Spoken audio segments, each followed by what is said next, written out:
Well, there we have it, guys. Wales not disappointing. Pool C not disappointing in this one. 40 points to 6. Who saw this one coming? I did not see a scoreline like that coming. I think I got basically everything I said in the preview video in terms of predictions wrong, bar the winner of the game. I thought it was going to be an incredibly close game, coming down to some 3 points. Maybe we would even see any tries in this one. No, Wales having a superb performance. Their biggest win ever over Australia and securing their place into the quarterfinals of the Rugby World Cup. What a superb performance from them overall, of course. So the game has just finished on my end, so of course we're going to go over some full-time thoughts, analysis, and all the sort of key highlights from the game. As always, make sure you drop down in the comment section what you thought about this game, because a lot to talk about in this one. I was going to try and keep this one slightly shorter as a review because I'm feeling slightly under the weather, but there's so much to talk about, and if there's anything that's going to give me a lift, it's got to be a Wales win like that, right? So Wales' biggest victory of all time over Australia, secured that quarter-final place for them, and probably one of the most professional games I've seen from Wales in a long time. This game had sort of shades about it of the England-Argentina game that we had right at the start, where for one team it just felt like everything went wrong, and for the other team it was just about game management and doing everything correctly. This one felt a little bit more exciting. At least we got some tries in this one, 3 tries for Wales by the end of it, and Gareth Anscombe having a superb game. Wales starting out strong as well, got their early try. Gareth Davies getting himself right underneath the post off the back of a lovely set play off the back of the line out, spreading out towards the centre. Jack Morgan coming out of nowhere in midfield, charging up the field, getting that little offload to Gareth Davies to score under the post. Who were both just in great form at the minute for Wales. I'm really enjoying seeing Gareth Davies in full flow, getting back into that really positive attitude that he's had at World Cups before scoring tries. And a really solid line out. Wales's line out has been shaky for the longest period of time. I thought they were going to struggle today, having seen what Nick Frost was doing in the Fiji game, stealing all their lineouts. I kind of expected him to be making a big nuisance of himself, but the Wales lineout looking relatively solid today, I have to say, and gave them the real good platform to launch from, which got them to that early try. Australia taking over probably from about 5 to about 15 minutes in the game, and it was probably their only real possession of the game. Kind of mad to talk about. They got 2 penalties over that time. Ben Donaldson kicking them both over, 9 minutes and 14 minutes. But Wales defending so well in that first half and throughout the game. The defensive setup in this one so interesting. The way they've done it, it feels like what they've tried to do in other games but hasn't worked. Today it felt like it worked properly, committing no one at the breakdown, no one in the ruck, 2-man tackles to try and stop those meters being made. Everyone rolls out of the ruck, no one's competing, and you have every man available to you in that defensive wall just to shut down where your opponents could go. Now, Australia were making carry meters after the contact. They were managing to make meters. It's Australia. They have big units. It's kind of one of the things they know for, is just smashing up on the one-off runners. They were making meters. The meters were getting there. They ended with about double the meters made compared to Wales by the end of the game, and a lot of them just through those one-off carries. But the way Wales defended just meant it wasn't really allowing them to get anywhere. Granted, you'd have Valentini or Albel would make one really good carry, make them 5 or so meters. No one competes at the breakdown. The Wales defence is really solid. You pass that ball out wide and Wales catch them 5 meters behind the gain line straight away, and you've just lost all that room that you made. And it meant that Australia just couldn't get over the try line. They resorted to taking those penalties over at the post, got them to that 6 points where they ended off. The last score for them at 14 minutes into the game. They did have a couple in that opening half, kicking it to corner, but Australia's line-out today was pretty poor. Couldn't get it working at all. They had one in that 5-meter channel. Nobody jumped. Nobody jumped for it at all. Wales said thank you all day long, and they've got enough people to clear the ball. Even Jack Morgan was getting involved with clearing the ball in this one with some brilliant kicks. On the 11th minute then, one of the big talking points probably for Wales now, Dan Biggar picking up an injury. They said in the commentary team he thought it was his shoulder. I thought it was more like his pec or his ribs where he was holding. Did not look comfortable. Played a few minutes on, came off. Gareth Anscombe coming on. Brilliant game from Anscombe in this one. Only missed 2 kicks, both of which hitting the post, but you can see by the the list of scores there. He didn't really mind too much by the time he got there. But Dan Bigger hopefully will be okay. It's one of the things I didn't actually mention in the Ireland South Africa review video we did yesterday, just about how amazing it is that none of those guys seem to go off with injuries, even considering some of the big tackles they got involved with. Dan Biggers actually didn't even look like a really big tackle, just caught him in the wrong way, and we're going to hope he's okay going forward towards the quarterfinals and beyond. But Gareth Anscombe doing extremely well, getting his penalties, 21st, 29th, 39th minute, taking Wales to a 16-6 lead, and you have to say Wales felt like they deserved it. They weren't pushing it too far, they weren't trying anything outrageous. They came in with a game plan, they stuck to it, like I already sort of spoke about, that defensive element for them working so well, coinciding with the way they were kicking as well, their exit strategy in this game. Australia wanted to just get the ball off the field, they'd wanted to gain those metres back, and to be fair, Tate McDermott had some brilliant exit kicks in terms of box kicking today. A lot of scrum halves would love to have the box kicking ability of what he was getting away with in this one. But Wales chose a completely different angle. They wanted to keep the ball on the field. They didn't want it going dead. They didn't want it to go to the set piece. They wanted to keep all of their available players in that defensive line on the field. And if you get wrapped up with having 6, 7 players involved with a line out, suddenly all those defenders have got so much more room to cover. Keeping the ball on the field, Australia have massive carriers in their backs, and they just sort of mitigated them completely. Very, very professional, well game managed from them, and took them to that 16-6 lead at a half time, and they kept it going. The second half, it's just all Wales. I think from 40 to 70 minutes felt completely dominant for Wales. I would say 40 to 60 minutes, I don't think Australia got out of their half. Wales just pinning them in to their own 22, forcing Australia to clear. If they cleared, they just pinned them back in the 22. The ball was slippery. It was causing a few handling errors. And there was a couple of times where Australia tried to run it out. They tried to go through phases as opposed to, exiting through kick clearance. And that ball just getting dropped gives Wales the scrum. Now, in the first half, I would say the scrum was actually leaning towards Australia. They looked a little bit more solid in that scrum.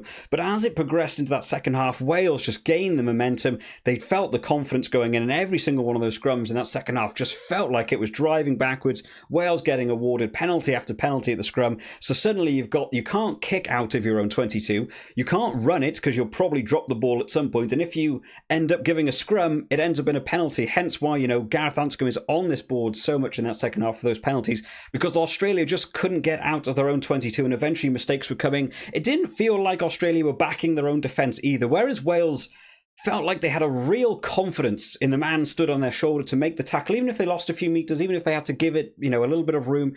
The tackles were coming in, they were solid. Australia felt so desperate to wrap it up. There were so many silly penalties, players going off their feet at the ruck, running around the side, clearing out wrong, just pushing the game. And not necessarily, Wales not necessarily going anywhere. Australia are actually defending quite well at times, but just trying to rush to get the ball back as opposed to letting it come to a natural conclusion and you ending on the front foot, giving away those 3 points. And one of the instances of Australia defending well actually led weirdly to the Nick Tompkins try.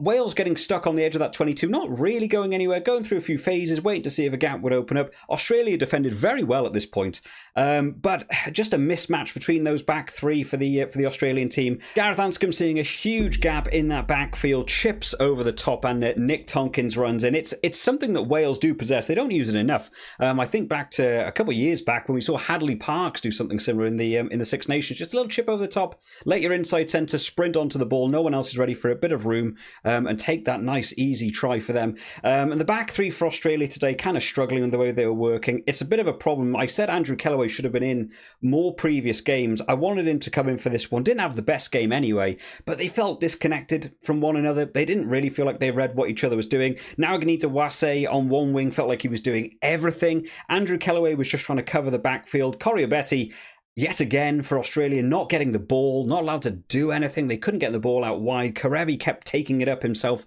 rather than giving out to the weapon that is out on the wing. And that back three for Australia just feeling disconnected, and that's where the room opens up. And those penalties just chip away at the scoreboard. They put all the pressure on Australia. We got to see a drop goal from Gareth Anscombe as well. Again, kind of similar to the way England played against Argentina. If you're not going anywhere, you're not making the meters, Australia don't look like they're making a mistake. Take a drop goal, take a 3 every entry into the 22, put that scoreboard all the way up, got them to that 35 points to 6. Massive, massive lead. Really big ask for Australia to come back for. Australia had sort of one last big attack, probably from 70 to 80 minutes. They felt like they were a bit more on the charge, trying to go through the phase play as well. Again, had a penalty, kicked it to the line out, ball gets lost in that line out and just doesn't come off. Wales getting the penalty. There's an enormous penalty kick by Anscombe, puts Wales right on that 5 metre line, and Jack Morgan getting his try in this game at the back of that driving maul, sealing out this game for Wales. Final nail in the coffin for this Australia team, taking Wales to 40 points to 6. That one coming off the post from Gareth Anscombe. Australia had one chance right at the very end, kicking again into that 5 metre channel, last minute penalty, the line out working solid. They went for the wraparound attack. Vunivalu, who seems to come on at the end of games and score tries, came on for this one, took it over the try line, and who else is going to be holding him up but Jack Morgan, and just not letting him get down for that try. And we went in at full time, 40 points to 6, and I feel deserved, in all honesty. I think Wales organised this game brilliantly. The game management was solid. Gareth Anscombe came on much earlier than expected, but ran the game brilliantly. Australia just could not exit out of their 22, or out of their half at least. Just couldn't get out without giving the ball back to Wales, and Wales pinning them back in, or with giving away some sort of unnecessary penalty. And you just play what's in front of you, keep taking those threes. By the end of it, Wales might have thought, actually, bonus point on the line. Not that they really need it now. The quarterfinals are really secured there. They'll be happy with this performance and taking this win. I wish I could have got some of the stats for this game, because Wales' discipline in this game also felt really solid. They kept talking in the commentary team about how many penalties they gave away, but wouldn't say the numbers. Someone like me who wants to do a video, it's really hard to find it anywhere online what the official stats were. I think Wales, by the end of it, gave away 7 penalties from what I could work out in my own notes. Australia must have been easily double that. Discipline just going awry for them. And then you consider, the percentage of the possession. Wales only had 57% percentage. Australia had double the meters made.